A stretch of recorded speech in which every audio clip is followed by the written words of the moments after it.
Tom Gozlowski and Andrew Williams filling in for Armin Levac today on 104.5 The Team and 104.5theteam.com. Last night, the New York Knicks pick up a victory, and joining us, he covers the Knicks for the Wall Street Journal, Chris Herring. And Chris, we're going to get to the game in a second, but we follow you on Twitter at HerringWSJ, and there's a great story. It seems as if you going to the game yesterday. You walked into Penn Station, you gave someone some money, and then it looked like you almost had a connection there. What happened? No, I did not almost have a connection. I was not going to take the woman who panhandled me out for a date, but yeah, it was weird because she asked me for money, and I normally never have cash on me, so since I did this time, I went ahead and gave her the $5 bill I had in my hand, and I think maybe that caught her off guard. Normally, people might give you like $1 or something like that. Since the $5 was all I had, I gave her that.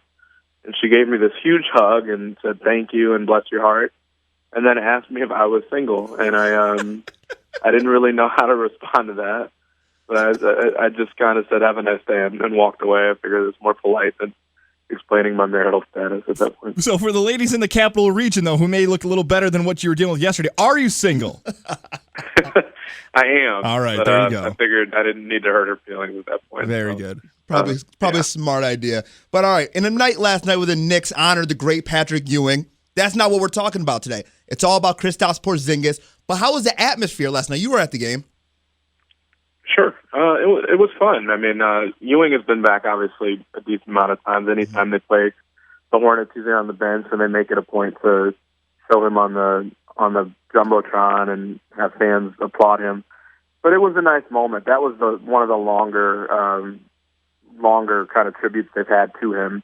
And, you can't help but notice just how interesting it is that, they do that on that night. And then Porzingis, arguably the best draft pick, looking like he could be the best draft pick that they've had in the 30 years since Ewing was drafted, coming in and having a night like that. So that, and then the fact that, it's also a night where Jeremy Lin is back, and, you haven't really felt electricity in that arena that much since Insanity happened. So it was a great atmosphere last night. It was fun. It was a little over the top since people were chanting MVP for a 20-year-old who just had his first 20-point game of his career. But he does really look to have a bright future. There's not much that he can't do on the court, and he's played a lot better than I think almost anyone expected.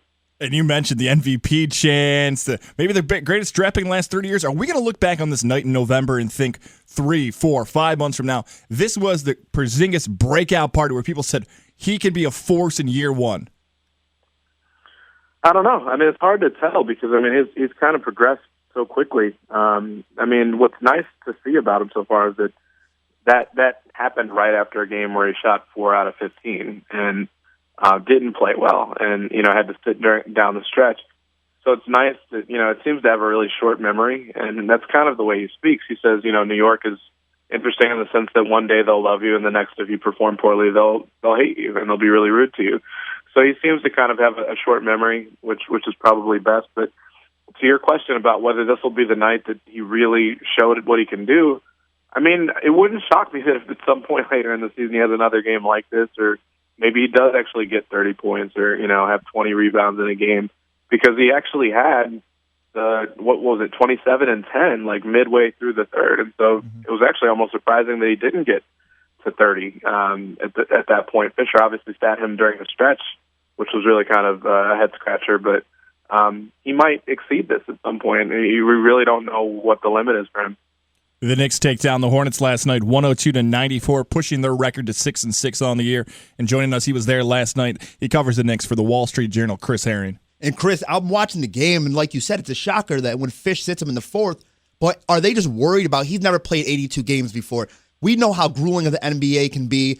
Are they precautious? Are they being over-precautious? It's hard to tell. You obviously would say, yeah, they're being overly cautious there, but then, next thing we know, if he's sitting out with an injury, he had injuries all throughout the preseason during Summer League. He's 7'3". I'm a firm believer in just statistics. I've looked at all sorts of numbers. Guys that are that tall, that are 7 feet or taller, their injury rates are a good 10 to 12% higher than guys that are shorter than that. They miss a lot more games.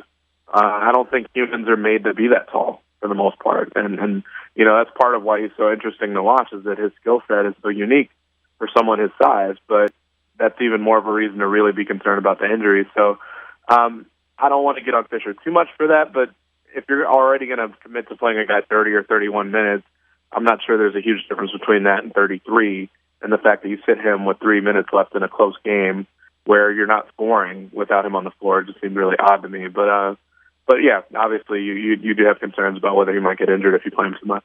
How has it, obviously, with him getting better and better every game, how do you see him and Melo's relationship evolving so far? I know we're only 12 games in, but how's it been? Well, I think Melo is the kind of player where you kind of have to earn his trust. Maybe not from a locker room standpoint, but if he passes you the ball, can you hit a shot? And Melo trusts himself and has more confidence in himself above everything else. And so I think it's really important that he has those sorts of teammates. In the past, he hasn't, and it really shows in the playoffs where he tries to take on everything on his shoulders, and a lot of times it backfires. But what I like about Melo this year, it seems like, particularly in the past couple of games, he still forces the occasional shot, and you see that. I think that's always probably going to be part of his game. But he's making the extra pass. He's finding the open guy. He's passing out of double teams more often than not. And you're seeing it result in assists and hockey assists. And last night, I think he had 6 assists. And he just is making the right play more often than he has in the past. And you can argue that that's due to the fact that he trusts the teammates more. He feels like these guys are better shooters. But, it might also be due to the slow start that he had. Maybe realizes that he can't do it all on his own right now at this point.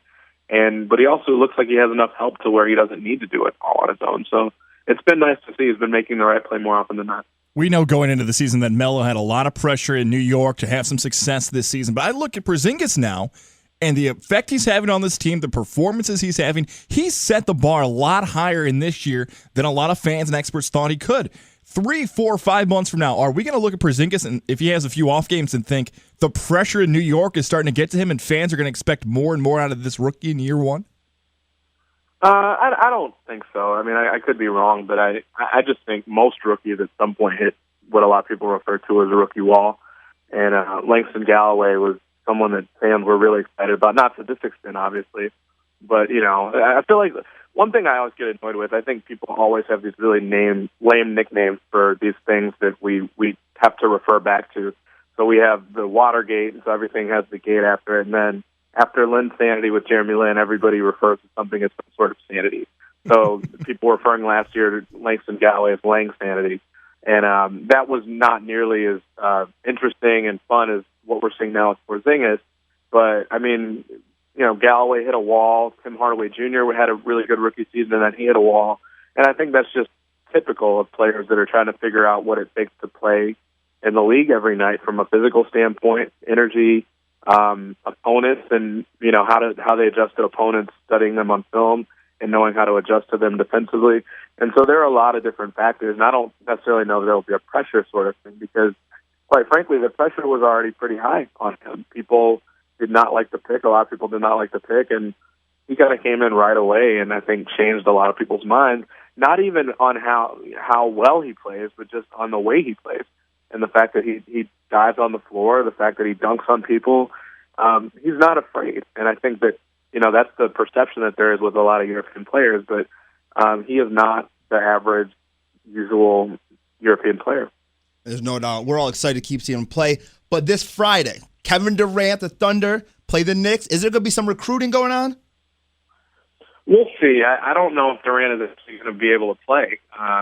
Granted, they could talk to him anyway, but might get hit with tampering charges. But no, I don't. I mean, I think that's a long shot. We'll see how well they do or if they make the playoffs. But I think Durant, if he leaves, is likely to go to a place where there's a well-established core already that, probably will be higher than an 8 seed, which is probably what the Knicks are shooting for at this point. But I expect him to stay there in Oklahoma City. But if he leaves, I don't think it'll be for New York. I don't think it'll be because Carmelo or anyone else recruited him. The Knicks will try to push their record above 500 this Friday. Tip-off scheduled for 8 o'clock when they visit the Oklahoma City Thunder. Make sure to follow this guy on Twitter, @HerringWSJ. He covers the New York Knicks for the Wall Street Journal. Chris Herring. Chris, thank you so much for the time. We'll talk again soon. Take care. That sounds great. Thank you guys for having me.